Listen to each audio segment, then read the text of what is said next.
انت عندك سلاح نووي؟ يا ريت، لكن ما نقدرش، ما عنديش القدره لصنع السلاح النووي، والا عندي الحق في صنعه. ما دام الاسرائيليين يملكون اكثر من 200 قنبله ذريه ولم يعترض عليهم حد، من اجل التوازن ومن اجل السلام يجب يكون فيها رادع نووي ضد الاسرائيليين في المنطقه.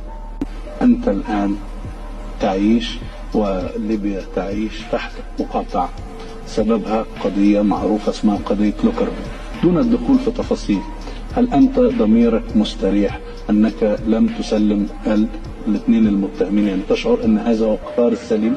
جد المرتاح ضميري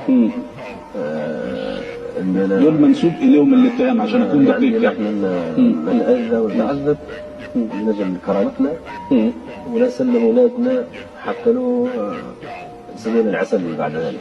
شنو قيمة حياتنا احنا بدنا نسلم أولادنا يتحاكموا في أمريكا ولا في بريطانيا؟ نحن نموت ولن نقبل عارض هذا.